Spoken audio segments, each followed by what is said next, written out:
on écrit déjà que ceux qui on a été déjà sanctifiés. Toi, quand tu as donné, comment il s'appelle mon frère qui est là? Hein? Max, quand tu donnes ta vie à Jésus-Christ, tu es déjà sanctifié. Amen. Maintenant, tu as besoin, par le fait que tu es sanctifié par le sang de Jésus, c'est que Jésus a fait à la croix du calvaire, quand Jésus est mort, qui était là parmi nous. Personne. Amen. Nous héritons seulement de ce qu'il a fait à la croix pour l'humanité entière. Alléluia. Amen. Alors, comme témoin qu'il est toujours le même hier, aujourd'hui, éternellement, c'est alors que vous allez cacher le Saint-Esprit quand vous arrive sur vous. C'est-à-dire quand vous êtes né de nouveau, vous ne comprenez pas, mais qu'est-ce qui se passe? Pourquoi je commence à être intéressé à Jésus? Je ne sais pas ce qui se passe. Amen. J'avais un ami qui s'appelait Abderrahman Marofi, qui était à l'université de Montréal. Il était marocain, bien sûr, musulman. Un ami, c'est lui qui m'a envoyé Germain. Qui lui-même n'est pas encore totalement dans la chrétienté, il m'envoie seulement les gens. Il ne faut pas être comme ça là. Amen. Il me dit, il a dit, il connaît entre amis, il a dit, j'ai un problème, je ne sais pas quelle femme choisir dans ma vie. Alors moi j'étais à la bibliothèque en train d'étudier, il dit, mais tu vois ce monsieur-là c'est un médecin, mais pas quoi, il est un peu mystique aussi, il va t'expliquer, il va t'aider. Alors le frère Abdel, s'il va me suivre à internet, il va rire un peu, et il est grand comme ça là. Moi j'étais au coin là, qui sait qu'on est dans la bibliothèque de la santé, pas de la santé, mais de quoi? De centre d'infirmière là. Amen. À Marguerite Duville, au pavillon Marguerite Duville à l'Université de Montréal. Alors les frères viennent me voir, comme on vient voir un marabout un peu d'Afrique là, pour savoir un peu des choses. Il dit, mais les frères là m'a dit que tu pouvais aider. Il dit, mais frère, quand tu me vois la génétique, tu me vois avec le livre d'épidémiologie là. Donc je suis épidémiologiste, donc. Mais j'ai un Dieu qui est tout puissant. C'est Dieu d'Abraham, d'Isaac et Jacob que tu connais. Mais il a envoyé son fils mourir pour moi. Il peut nous aider. On va descendre dans la cafétéria. C'est vrai que j'ai pu aller parler à la langue que je me moquais à l'époque m'a aidé. J'étais en face de quelqu'un qui avait le choix de deux femmes, ils savaient quoi choisir. Il est venu pour avoir les réponses réelles. J'ai dit, mon Dieu, mais ici, là, si tu ne parles pas, moi je suis foutu là. Amen. Et finalement, j'ai dit, on va prier. En prière, j'ai commencé à prier en langue. Et puis j'ai prié, les noms qui sortaient Maria, Maria, Maria. Et puis je voyais en vision une femme assise, comme au bord de l'eau, vous avez des bébés qui sortaient. Et puis je lui dis, mais Maria, c'est qui? Il dit, ah, Maria, c'est ma fiancée qui est à Casablanca, à Rabat plutôt. Je dis, ah, c'est celle-là, ta femme. Mais dans la vision, je voyais une autre femme qui s'est cachée derrière, comme ça là. Comme je ne l'ai pas dit ce soir, là, parce qu'il faut être sage dans les révélations. Le but des révélations, c'est que la personne connaît Christ, là, que Jésus-Christ est Seigneur dans sa vie. Et puis, je lui ai dit ça. J'ai dit, viens, demain, on va encore causer.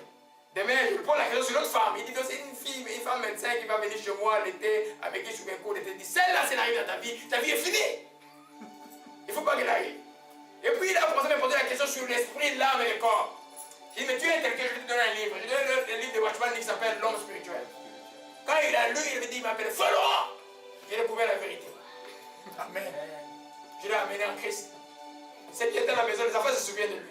C'est là où j'ai la première fois que quelqu'un priait en esprit. Il était musulman toute sa vie, un musulman pur. Il avait 35 ans, il n'avait pas connu de femme. Et quand l'esprit l'a visité, c'était fort. Amen.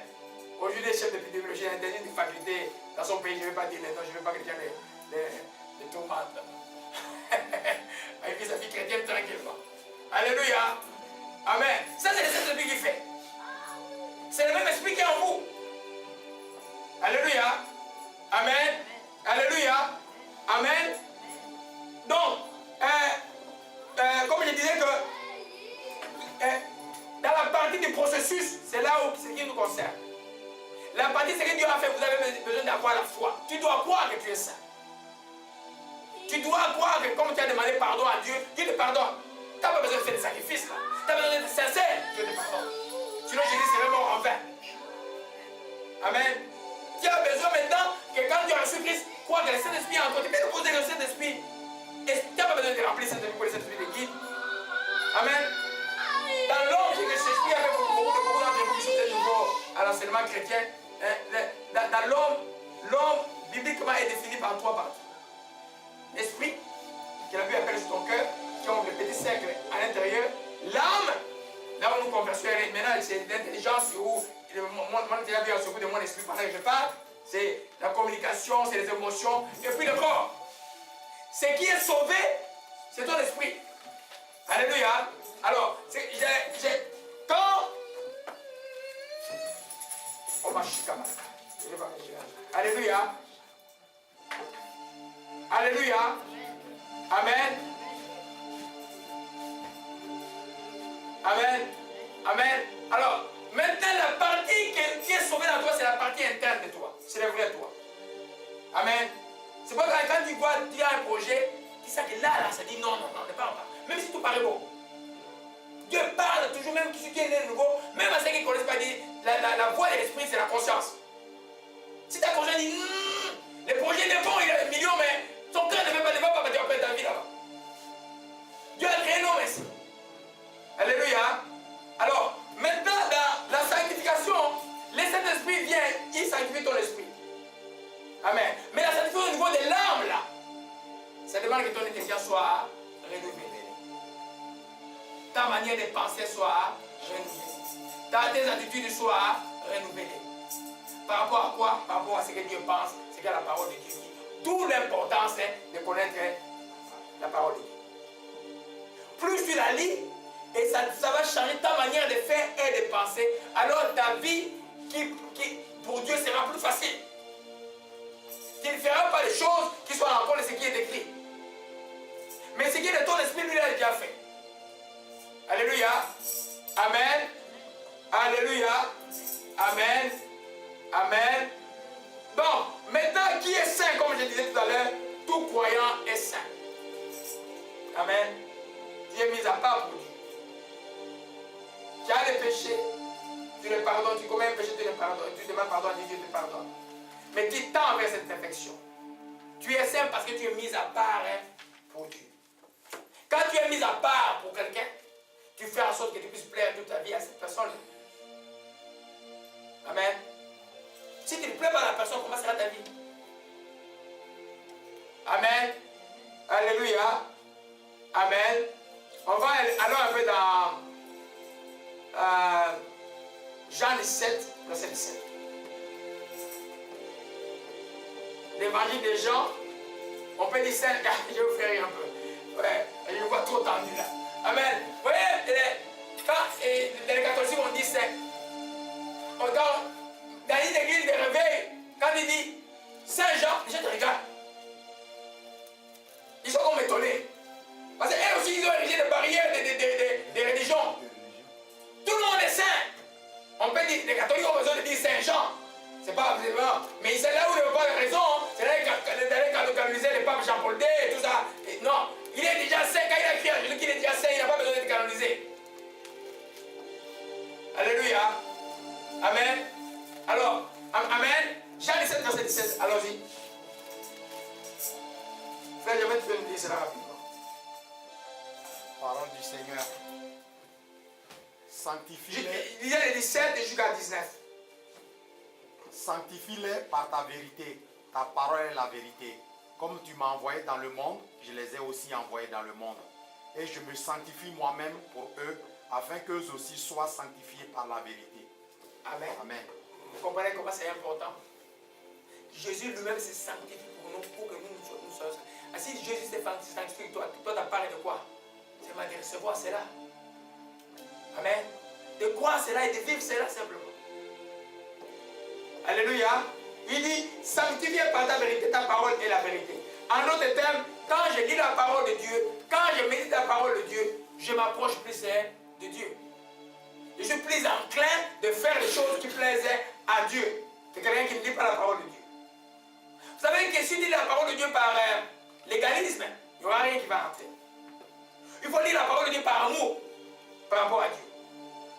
Si tu lis par légalisme, non, moi j'ai fini toute la Bible en une année, et puis ça te donne un peu d'orgueil, là, ça ne sert à rien. C'est comme ça que beaucoup de l'église traditionnelle, protestantes font, mais il n'y a rien. Absolument rien. Tu peux les tester très haut. Il n'y a rien.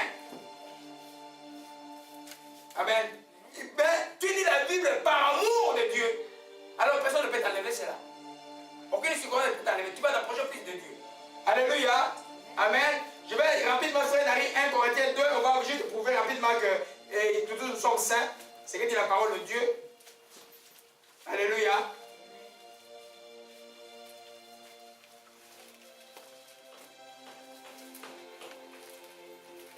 1 Corinthiens 1, verset 2. L'épître de Paul aux Corinthiens. Alléluia.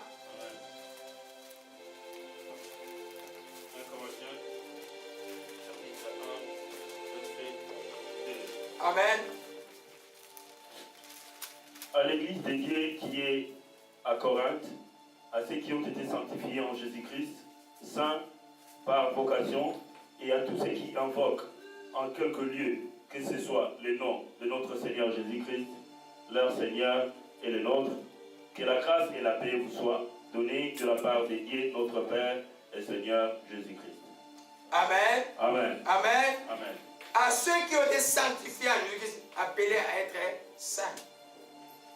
Quand vous avez été sanctifié, vous n'étiez pas encore vivant. Quand vous l'avez découvert, je veux découvrir quelque chose qu'on appelle la prédication du salut. La prédication du salut, c'est celle de Dieu qui connaît qui sont ses enfants. Mais nous le découvrons quand Dieu a reçu. Oh, j'étais aussi parmi ceux-là. Vous savez qu'il y a aussi des vrais. Vous savez qu'il y a des enfants du diable, n'est-ce pas? Jésus a parlé des livrets. Oui. Quand tu as découvert que tu es. C'est pourquoi, quand tu as découvert que tu es sauvé, la joie qui doit t'inonder doit être grande. Je vais aller tranquillement, on va 3 dimanches avec ça là, ou 4. Amen. Je veux qu'on entre l'année prochaine à dire l'attitude de sanctification et de puissance.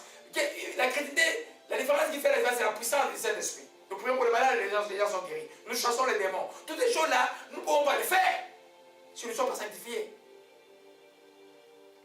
Amen. Qui a besoin de l'asile religion ici, de venir dimanche me voir ma belle obligette là, ça ne va pas aider. Nous avons besoin de venir dimanche, voir la puissance de Dieu, et quand nous retournons à la maison, nous avons quelque chose qui nous a quitté le mauvais, et quelque chose de bien qui est entré en nous. Alléluia. Amen. Je vais juste, 1 Corinthiens 6, je vais le lire rapidement à partir du verset 11. Alléluia. Je suis en train de montrer que nous sommes saints. Alléluia. 1 Corinthiens chapitre 6 dit verset 9, ne savez-vous pas que les gens justes ne retourneront pas dans le royaume de Dieu? Ne vous y trompez pas. Les hommes pudiques, donc ceux qui vont chercher les femmes alors qu'ils ne sont pas mariés, les hommes quand ils ne sont pas mariés, les idolâtres, ceux qui aiment autre chose ou une personne plus que Dieu, les adultères, ceux qui sont mariés et qui vont chercher les femmes, les efféminés, vous connaissez ceux qui sont hommes qui se font hommes comme femmes ici, là. Vous connaissez un peu ça. Amen, c'est dans la Bible, là. Les efféminés, les infâmes, ceux qui n'ont aucun respect par rapport aux choses de Dieu, les voleurs, les cupides, les ivrognes, ceux qui boivent et qui poussent s'enivrer, les outrageux, les ravisseurs, n'hériteront point le royaume de Dieu. C'est écrit. C'est ce que vous étiez, quelques-uns d'entre vous, dit Paul. C'est ce que vous étiez avant. Amen. Mais vous avez été lavés et vous avez été sanctifiés par le sang de Jésus et par le sceau du Saint-Esprit. Alléluia. Vous avez été justifiés dans le Seigneur par l'Esprit de notre Dieu. Alléluia. Amen. Le verset 19 dit simplement, ne savez-vous pas que votre corps est le temple du Saint-Esprit qui est en vous, que vous avez reçu de Dieu? Vous ne vous appartenez plus vous-même. Amen. Regardez-moi bien aimé. Tu t'appartiens plus, tu t'appartiens plus, tu t'appartiens plus, tu t'appartiens plus, tu t'appartiens plus. Moi, je ne m'appartiens plus. Nous appartenons à qui? Dieu. Jésus-Christ. C'est ça la sanctification. C'est écrit là que ne savez-vous que votre corps est le temple du Saint-Esprit que vous avez reçu de Dieu et que vous ne vous appartenez plus vous-même. Car vous avez été racheté à un grand prix. Glorifiez donc Dieu dans vos corps et dans votre esprit qui appartient à Dieu. Votre corps, votre esprit, votre âme appartient à Dieu. Alléluia. Amen. Donc nous sommes pour Dieu comme les voitures que nous utilisons. Ils nous utilisent comme eux. La voiture peut nous dire ce que je dois faire. Amen. C'est moi qui prends sur la voiture. Amen. Moi, quand je démarre et puis je la conduis là où je veux. Mais si tu commences à résister, tu vois que tu accélères. Qu'est-ce que tu fais avec une voiture qui résiste?